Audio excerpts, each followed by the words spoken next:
ketika kita di kelas tuh ada perasaan dimana, aduh aku takut nih dipanggil dosen gitu kan. Jadi kayak mau nggak mau harus ngertiin materi tersebut gitu. Lebih pilih kuliah online atau kuliah offline? Oke, kalau misalnya pertanyaan ini udah pasti.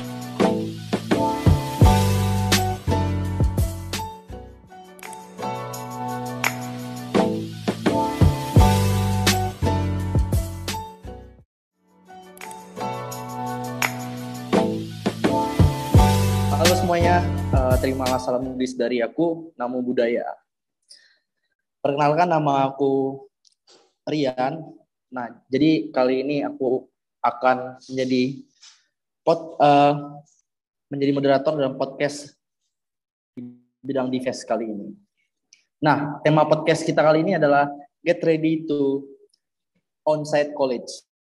Jadi dalam podcast ini kita akan ngobrol-ngobrol tentang seputar kuliah onsite ya, teman-teman. Nah, kali ini aku nggak bakal sendirian kok. Aku bakal ditemenin oleh Cici Roselin sebagai narasumber kita hari ini. Boleh Ci Roselin untuk kenalin dirinya? Oke, halo semuanya. Sebenarnya thank you ya buat Febrian buat kesempatannya. Nah, paling aku perkenalan diri lagi kali ya. Halo semuanya. Sebelumnya, Satu Nama Budaya, perkenalkan nama aku Roselin. Di sini di Perda 33 ini aku menjabat sebagai ketua dari Kampus Area Alam Sutra. Salam kenal semuanya. Salam kenal ya semuanya. Nah, udah siap belum buat ngobrol-ngobrol bareng sama aku sama Ci Roselin ini? Nah, oke, kalau gitu langsung aja ya kita ke pertanyaannya ya Ci ya, ke sesi Q&A kita. Nah, udah siap belum ditanya Ci Rosnya? Udah kok, udah siap. Udah ya, oke. Nah Ci, aku mau nanya nih yang pertanyaan pertama. Nah kan kita dari 2 tahun lalu kan kita kuliah online tuh. Menurut Cici, apakah kuliah online ini mempengaruhi atas produktivitas kita di dalam kampus sebagai mahasiswa? Oke, oke. Oke, kalau menurut aku ya, pasti sih kuliah onsite itu kuliah online itu mempengaruhi produktivitas mahasiswa.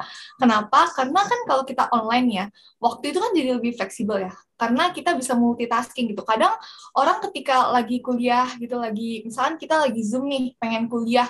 Nah, itu kadang kita bisa sambil ngelakuin hal lain. Misalkan kita bisa sambil masak, bisa sambil beres-beres rumah, bisa sambil ngerjain tugas, bahkan bisa sambil mungkin jagain adik kalau yang punya adik. Jadi itu multitasking lah ketika kita lagi online gitu.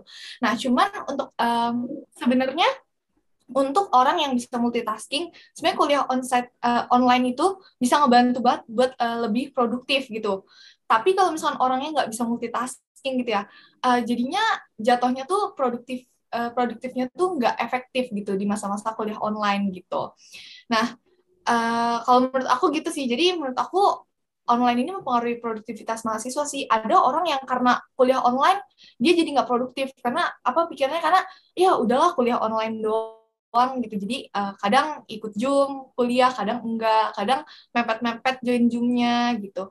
Jadi pola hidupnya lebih berantakan sih kalau misalkan kuliah online menurutku gitu. Gitu sih kalau dari aku. Oh, berarti lebih pengaruh ke kayak misalnya online kita bisa multitasking gitu ya. Mm-mm. Multitaskingnya kayak tidur gitu ya Ci ya? Oh bukan? Ya tidur termasuk salah satu ya. Salah Kadang kalau satu ya. kadang misalnya kita join Zoom kalau misalnya pagi gitu ya kuliah pagi, kadang bisa mepet-mepet join Zoom-nya gitu.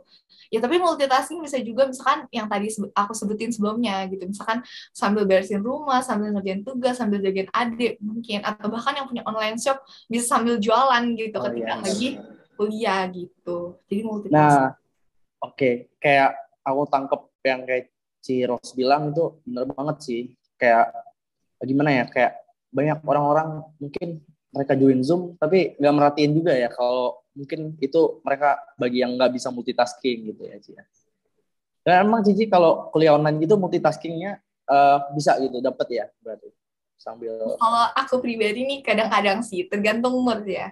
Kalau misalnya mood aku lagi bagus aku bisa multitasking gitu. Enggak sih, aku lebih kepepet ya. Kalau lagi kepepet Kepepet. bisa multitasking ya betul. Pernah sambil tidur gitu? Pernah ya sih ya? Nah, Pernah nggak? pernah aku Ayo, oh iya. pernah telat join Zoom ya. Atau kadang kalau misalkan pagi kan kadang nggak bisa bangun, jadi cuma join Zoom tapi tidur gitu. Jadi kalau Kalau Rian dipanggil itu sendiri gimana? Kalau apa? dipanggil, kalau dipanggil, eh, untungnya nggak pernah sih. Nggak pernah ya. Oh, aku Kalau Rian pernah nggak? eh, sering sih, bukan pernah lagi. Jadi kayak siap-siap aja taruh di samping kuping. Jadi kalau dipanggil cepet-cepet gitu. Gitu Cuman paling ya. kita kayak kaku gitu kan. Ya kenapa Bu? Apa pertanyaan tadi? Kan kita ya gitulah. Karena menurut aku kalau kuliah online ya kita eh, iman juga mempengaruhi juga ya Ci ya. Kita Mm-mm. harus belajar atau kita pilih tidur apa belajar sih. Terus kan kayak dari kebanyakan kita uh, untuk kuliah online ini mungkin banyak teman-teman ngerasanya nggak berasa kuliah, jadi mereka ngerasa kayak nggak kuliah lagi, kayak mereka ngerasa libur gitu loh, masih libur, jadi mereka mungkin tidurnya larut malam, atau nggak mikirin besok juga bisa join Zoom sambil tidur, jadi kayak materinya nggak dapet gitu. Mungkin Betul. gitu aja saya dari aku juga sih. Mm-mm. Nah, untuk pertanyaan berikutnya nih, uh, berhubungan sama pertanyaan yang pertama tadi ya Ci ya, masih berhubungan sama pertanyaan pertama tadi. Nah, tips biar mahasiswa itu saat kuliah offline online bisa tetap produktif itu gimana menurut Cici? Oke, kalau menurut aku ya, saat ini kan kebanyakan orang itu males ngelakuin apapun waktu lagi online kayak gini ya, terutama kuliah gitu. Pasti kita yang tadi aku bilang gitu sambil multitasking gitu, yang bener yang kayak kamu bilang tadi ya. Banyak orang tuh pikir kayak ya udahlah online doang, sisa join Zoom gitu kan. Jadi ya AFK gitu, jadi join Zoom doang, terus kita sambil tidur atau sambil ngerjain hal-hal lain gitu. Nah, menurut aku kalau tips biar bisa em, apa ya, lebih tetap produktif saat online ini ya, menurut aku jangan multitasking sih gitu. Kalau bisa fokus dulu ngerjain satu hal gitu biar lebih efektif gitu. Misalkan kita lagi Zoom ya coba fokusin diri kita tuh buat Zoom dulu gitu biar kita menyerap nih materinya gitu. Terus kalau misalnya kita mau ngelakuin satu hal itu, terkadang nih kalau kita multitasking ya, itu apa ya, nggak efektif gitu. Kenapa? Karena kita ngerjain hal ini, lama-lama malah kayak nggak beres gitu, malah berantakan. Tapi kalau kita fokusin ngerjain dulu satu hal gitu, lama-lama bisa selesainya jauh lebih cepat dibandingkan kita multitasking gitu. Menurut aku ya, ada orang yang kayak gitu. Tapi ya nggak menutup kemungkinan juga ada orang yang bisa multitasking dan mengefektifkan waktu gitu. Cuman menurut aku pribadi, kadang multitasking itu malah bikin kita tuh nggak efektif gitu pakai waktunya gitu. Jadi berantakan aja, jadi nggak selesai-selesai kerjanya gitu sih menurut aku. Ya, benar juga. Tapi kayak menurut pandangan aku ya Ci ya, kalau kuliah online ini rata-rata dari kebanyakan orang pasti ngelakuin hal yang sama yang kayak tadi Cici bilang, multitasking. Nah, maka dari itu kalau untuk pertanyaan yang ketiga ini, kayak Cici itu lebih pilih kuliah online atau kuliah offline? Oke, kalau misalnya pertanyaan ini udah pasti aku jawab onsite sih ya. Nah, Onsite ya. kenapa sih kok curhat saya pilih onsite gitu? Ya karena kalau kita onsite-nya, mungkin kita tuh bisa lebih apa ya, ketemu banyak teman gitu dari berbagai daerah. Kan kalau kita lihat ya BINUS itu kan nggak cuman sebatas Alsut gitu doang. Ada orang-orang yang mungkin dari daerah-daerah lain. Mungkin dari kayak aku sendiri nih, aku juga asalnya nggak dari Alsut gitu, bukan dari Tangerang, tapi dari Serang gitu. Mungkin banyak teman-teman lain yang bahkan dari daerah-daerah lain, bahkan di ujung-ujung Indonesia tuh ada gitu loh. Nah, jadi kan ada kemungkinan kita bisa ketemu sama orang banyak, bisa bersosialisasi gitu. Dan kemudian apa ya? Ketika kita onsetnya itu bakal beda banget feel-nya ketika kita online gitu. Kalau menurut aku, karena ketika kita onset ya kita bisa menghabiskan waktu tuh lebih banyak gitu sama teman-teman itu. Kita bisa kayak mungkin belajar bareng, terus kita bisa main bareng, bisa nongkrong bareng kayak gitu. Jadi menghabiskan waktunya tuh lebih banyak gitu. Jadi menurut aku jujur pasti lebih seru sih kalau onset, apalagi kalau kegiatan-kegiatan organisasi gitu, misalnya kayak di KMBD ya, itu mungkin Rian sendiri nih ya bisa bayangin sendiri lah ketika kita nih organisasi gitu, kegiatan kita onsite misalkan kayak di Mabar atau di Movie gitu, kita onsite kan pasti jauh lebih seru gitu kan dibandingkan online gitu sih kalau menurut aku. Oke, ya benar. Siapa tahu juga ntar kita podcastnya nggak via Zoom lagi ya Ci ya. Betul betul. Langsung di studio gitu. Keren-keren. Ya kan, Oke. jadi lebih dapet gitu kita sesi tanya jawabnya kan face to face langsung. Iya, betul. Nah, kalau untuk Cici sendiri berarti selain uh, kuliah onsite itu buat cari ilmu, cari relasi juga ya, Ci, ya pastinya. Hmm. Iya, betul. Bercari relasi juga sih. Itu penting. Kalau Cici dari Serang, kalau aku dari Bangka Belitung nih, Ci. Jauh banget. Wah, Mesti jauh ya. Mm-mm. iya, mesti berenang melalui lewat lautan dulu baru sampai ke Jakarta. Jauh ya. Jauh. Oke nih, Ci. Habis itu aku mau nanya juga nih. Menurut Cici nih, apa kelebihan kuliah onsite yang menurut Cici selain yang Cici bilang tadi bisa ketemu banyak orang, kelebihannya dari segi kita lebih dapat pelajaran atau pengalaman yang lain gitu, Ci, selain yang tadi. Oke, pastinya ya, ini sih tentang pelajaran sih itu pasti. Kenapa? Karena ketika online itu kita pasti susah fokus kayak yang tadi aku bilang kita multitasking gitu kan. Jadi lebih susah fokus gitu untuk mendapatkan materi ketika kita kuliah online gitu. Tapi kalau kita kuliahnya onsite-nya kan em, gimana ya? Kalau kita kuliah onsite nih, pasti kita tuh mau nggak mau sebelum perkuliahan tuh kita minimal ada baca gitu, minimal baca. Kenapa? Karena mungkin kita takut nih dosen killer atau kita takut ditunjuk gitu kan. Ketika onsite itu kan tekanan kuliahnya tuh lebih terasa gitu ya. Takut nih, aduh takut ntar dosennya, misalkan dosen A nunjuk aku nih ntar takut disuruh jawab dan sebagainya. Nah minimal ya kita ketika kuliah onsite itu kan harus baca gitu ya, biar kelihatan kayak otaknya nggak kosong-kosong banget lah ketika ditanya dosen A, B, C gitu kan.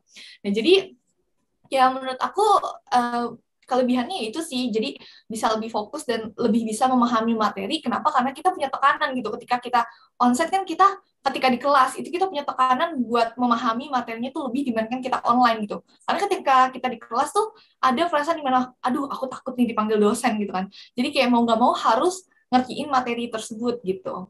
Kayak menurut aku bisa lebih memahami materi lah ketika kita onsite gitu. Materi ya. Betul. Nah, selain materi itu kalau kita kuliah onsite gitu ya, Ci ya. Gimana sih cara apa aja sih yang harus kita siapin uh, buat kuliah onsite gitu? Yang harus kita siapin gitu menurut Cici sendiri pas kita kuliah onsite. Oke, oke. Kalau misalkan buat kuliah onsite sendiri ya, menurut aku pribadi, hal yang harus disiapin itu yang pertama itu pasti nih, kan kalau kita kuliah, yang namanya kuliah kan harus belajar ya. Kalau aku pribadi pasti nyiapin yang namanya catatan sih, catatan materi. Udah pasti disiapin. Kenapa? Karena ketika kita online tuh kita masih bisa googling gitu. Ketika dosen nunjuk A, B, C gitu kan, kita takut nih, takut kita ditunjuk, tapi kita masih bisa googling gitu. Ketika kita di kelas, kita nggak punya catatan kan kita repot ya, bakal takut gitu, takut kita dipanggil gitu. Kalau menurut aku catatan materi sih. Terus persiapin ini sih time management yang baik menurut aku. Itu yang kedua, time management. Kenapa? Karena menurut aku ketika kita onsite itu seperti yang udah aku bilang berkali-kali ya. Jadi ketika kita onsite itu waktu kita tuh nggak se-fleksibel ketika kita online gitu. Kan ketika kita online seperti yang tadi aku bilang kita bisa multitasking dan sebagainya. Itu kan waktu lebih fleksibel. Beda ketika kita onsite gitu. Ketika kita onsite nggak bisa lagi tuh misalnya kita kelas jam 7.20 kita bangun jam 7.15, jam 7.20 baru bangun gitu. Itu udah nggak bisa. Kan kita harus nge-spare waktu buat kita mandi, mungkin buat makan, bahkan buat waktu kita berangkat dari rumah sampai ke kampus gitu. Jadi menurut aku ya time manajemennya harus baik gitu. Jadi kita harus merubah pola hidup yang udah rusak inilah ketika online gitu kan. Ketika kita online tidur malam, bangunnya mepet-mepet, kagak belajar. Jadinya harus diubah gitu pola pola hidupnya lah, pola pikirnya juga harus diubah ketika kita onsite gitu. Nah, selain itu menurut aku juga yang harus disiapin yang paling utama dan paling penting kesehatan sih. Jadi kalau bisa ketika onsite itu kan udah pasti kita jauh lebih capek. Kita harus datang ke kampus, ngabisin waktu dari pagi sampai sore, dan bahkan harus belajar gitu. Nah, itu yang pasti ya harus ini sih kesehatan, jangan sampai sakit gitu. Itu sih menurut aku. Nah, selain itu Ci, kalau untuk di BINUS-nya sendiri, Cici apa udah pernah kuliah onsite sebelumnya? Udah pernah ya, Ci ya? Oke, kalau untuk kuliah onsite-nya sendiri aku belum pernah nih Belum kuliah pernah onsite. ya, Ci ya? Belum pernah. Kalau Rian sendiri gimana?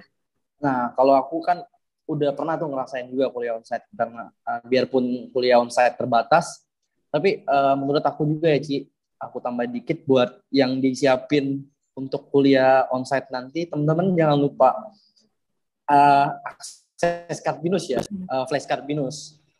Nah, flash card binus itu jangan lupa sampai lupa dibawa karena itu penting banget nih, apalagi teman-teman yang bawa kendaraan ke binus. Jadi itu buat parkirnya teman-teman, biar harganya itu harga mahasiswa, bukan harga orang luar ya, Cia. Nah, terus kalian kalau nggak bawa itu juga kayak itu kan identitas kalian sebagai mahasiswa di BINUS nih. Jadi kalian harus bawa itu tuh. Kalau enggak, ya bukan mahasiswa BINUS gitu ya, Ci ya. Iya, betul tuh. Oke, bagus banget. Iya, betul tuh. Kalau flashcard BINUS tuh ya penting banget sih. Karena ya identitas kita sebagai mahasiswa ya. Kartu akses lah buat masuk kampus gitu. Jadi ya. Iya, benar. Tuh. Nah, oke, Ci. Kita habis pertanyaan Q&A ini selesai. Nah, sekarang adalah waktunya kita untuk bermain juga nih, Ci. Kita ada yang namanya sesi challenge do or that challenge. This or that challenge ya, Ci ya. Oke. This or that challenge. Nah, apa sih this or that challenge itu? Aku bakal jelasin ke Ci Roselyn dikit. Jadi this or that challenge itu aku akan ajuin Cici pertanyaan dan Cici harus pilih salah satunya dan dengan alasan kenapa. Oke, langsung aja kita mulai ya. Oke, this or that challenge. Yang pertama nih, Cici, kalau ada tugas nih, kuliah, kalau tugas kuliah Cici, tipenya Cici prefer yang mintain jawaban atau yang dimintain jawaban? Oke. Kalau aku tergantung sih ya, tergantung mata kuliahnya apa dulu gitu. Kalau misalkan gampang, aku pilih dimintain jawaban sih. Kalau misalnya mata kuliah susah baru minta jawaban. Cuman minta jawaban itu bukan berarti yang aku kopas semua gitu, enggak ya. Tapi aku lebih kayak ke referensi aja gitu. Aku cuma pengen memvalidasi jawaban aku. Apakah jawaban aku tuh benar apa enggak gitu. Bukan yang kayak full dari atas sampai bawah aku mintain enggak. Paling aku cuma tanya, untuk jawaban ini apakah diambilnya dari hal-hal ini gitu. Jadi aku lebih tanya ke referensinya gitu. Jadi bukan kopas ya teman-teman gitu. Jadi pilihnya yang minta jawaban ya? Iya, betul. Prefer minta jawabannya. Sama sih aku juga sih sebenarnya. Oke. Ya benar yang kayak Cici bilang, tapi bukan kopas. Karena kan kalau kita kopas kan nggak boleh banget, ya dibolehin banget sama BINUS University-nya sendiri. Bisa di drop out nanti ya. Betul. Nah, yang kedua nih, Cici lebih pilih kelas seharian atau organisasi seharian itu? Oke, kalau jujur kalau sekarang aku lebih pilih organisasi seharian sih. Karena menurut aku walaupun tugas organisasi itu kadang kayak bikin capek, bikin stres, bikin pusing gitu, tapi asik gitu. Karena kalau kita kan apalagi di KMBD ya, jujur ketika ketemu sama teman-teman KMBD itu ketika onsite itu pasti bakal jauh lebih seru. Kayak aku jauh lebih suka tugas organisasi sebenarnya gitu. Oke, benar sih kalau menurut aku juga kalau kita kelas harian itu suntuk nggak sih, Ci? Dari pagi sampai malam kita kelas terus nih. Suntuk Betul. banget ya. Bisa-bisa otak kita penuh nih. Kalau misalkan organisasi bisa have fun kita, apalagi di KMBD gitu kan. Benar-benar. Tapi ada sih mungkin menurut aku kalau orang introvert yang hobinya belajar mungkin mereka bisa pilih itu kelas harian. Iya, betul. Berarti Cici nggak introvert ya. Cari teman sebanyak mungkin ya, Ci ya. Lebih seru. Betul. Untuk saat ini relasi itu penting. Iya. Pengalaman teman-teman ya. Betul. Menjadikan kita seseorang yang lebih dewasa ya, Ci. Iya, betul banget. Nah, oke, untuk yang ketiga nih, Ci. Dosen killer tapi nggak pelit nilai atau dosen asik tapi pelit nilai? Ayo, jawab nih, Ci. Ntar dosennya, siapa tahu ada yang nonton juga. Aduh. Aduh. Kalau aku lebih pilih dosen killer tapi nggak pelit nilai sih. Walaupun karena jujur aku pernah sempet dapet nih di semester sebelumnya. Nggak pernah sebut nama, disensor. Kalau aku boleh dong di-spill. Aku lebih suka dosen killer tapi nggak pelit nilai sih. Karena ya kita nggak perlu effort banyak buat dapet nilai bagus gitu. Walaupun dosennya killer, yang penting kita kerjain tugasnya. Yang pasti dosennya nggak bakal langsung marah gitu, walaupun killer gitu. Tapi kan kita nggak perlu keluar effort yang banyak kalau misalkan nggak pelit nilai gitu. Makanya aku lebih suka dosen killer tapi nggak pelit nilai. ada perbedaannya mungkin ya Ci ya. Mungkin antara dosen killer dan dosen nggak killer tapi pelit nilai. Kalau dosen killer mungkin kita kayak wah takut nih. Jadi kita mungkin juga ngeluarin sedikit effort biarpun mereka nggak pelit nilai, kita tetap ngeluarin effort ya Ci ya. Apalagi kalau udah kita tahu nih, wah dosen ini asik banget tapi pelit banget nilai, ya kita harus ngeluarin effort yang lebih ya maksudnya gitu ya. Oke. Iya betul kayak gitu. Tapi kalau dosen yang killer banget sih malas juga ya sih ya. Iya betul. Jadi nggak asik belajarnya. Betul bang. Tapi boleh nggak di-spill tadi nama dosennya? Nggak boleh ya? Nggak boleh ya? Nggak boleh ya? Oke nih, lanjut pertanyaan yang terakhir nih. Pertanyaan disordered yang terakhir. Cici lebih prefer kalau ada tugas kelompok atau individu nih, Cici? Oke, kalau aku pribadi aku lebih suka tugas individu sih ya. Soalnya kenapa kalau pilih tugas individu, kadang kalau misalnya kita tugas kelompok, jujur aja, kadang pembagian tugasnya nggak rata, bener ya. Kadang tugasnya itu dibaginya nggak rata. Mungkin ada orang yang kerjanya lebih banyak dibandingkan yang lain. Nah itu yang aku nggak gitu suka tugas kelompok sebenarnya gitu. Makanya aku lebih suka tugas individu. Kenapa? Karena tanggung jawabnya pribadi gitu. Jadi ketika salah, aku doang yang nanggung. Tapi kalau misalnya tugas kelompok kan harus ditanggung bareng-bareng gitu. Kadang ada perasaan nggak enak gitu ketika bagian yang aku kerjakan itu salah gitu. Makanya aku lebih suka tugas individu sih kalau aku pribadi gitu. Oke, karena menyangkut dengan tanggung jawab ya. Iya, betul banget. Besar banget nih, berarti teman-teman harus contohnya nih Ci Rosyelin, besar gede banget tanggung jawab dia. Walaupun sebagai perempuan harus gede ya Ci ya tanggung jawabnya. Oke, kalau aku pribadi sih mending tugas kelompok sih. Karena biasanya aku kerjanya dikit, teman-teman kerjanya banyak nih. Oke, berarti kamu bagian yang ini ya, salah satu beban kelompok ya kamu ya? Iya, beban. Enggak, karena kan mereka tahu nih, wah kalau dapat teman yang kayak gini nih, dikasih tugas banyak juga percuma, apa sih kerjanya dikit tuh. Jadi mereka kayak mikir, ya udah aku kasih dikit aja nih tugasnya buat dia, ya udah kerja aja. Kalau nggak kerja pun ya udah nggak usah dimasukin nilai aja kata mereka gitu. Ya udah kerja dikit aja semampu aku gitu sih. Oke, betul. Yang penting kan kerjain lah ya. Iya, yang penting ngerjain ya. Tapi selama ini masih dapat kelompok yang wah enak seru-seru banget sih. Enggak ya seru-seru ya, selama ini belum pernah pengalaman dapat kelompok yang satu nggak mau kerja, semuanya rata sih kerja. Cuman akunya aja yang nggak mau kerja nih Ci. nggak kerja kok, canda ya teman-teman. Oke Ci, sesi disordered kita udah selesai juga nih, dan sekarang aku mau nutupin podcast kita kali ini. Nah, sekian nih teman-teman podcast kali ini di DV Podcast kita kali ini. Terima kasih banget nih, terima kasih banyak buat Ci Rosyelin atas sharing-sharingnya dan udah mau juga di DV Podcast kita hari ini untuk berbagi pengalamannya. Semoga teman-teman bisa mengambil pesan-pesan dari Ci Rosyelin juga tadi yang udah disampaikan. Semoga bermanfaat untuk teman-teman semua. Mohon maaf kalau kita berdua ada kesalahan kata atau kesalahan apapun. Semoga di podcast kali ini dapat menghibur teman-teman semua dan memberikan insight-insight yang berguna untuk kita semua. Terima kasih. See you teman-teman. See you on the next DV Podcast. Namo Buddhaya. Thank you teman-teman semua. Thank you teman-teman semua. Thank you Ci. Thank you juga Febrian.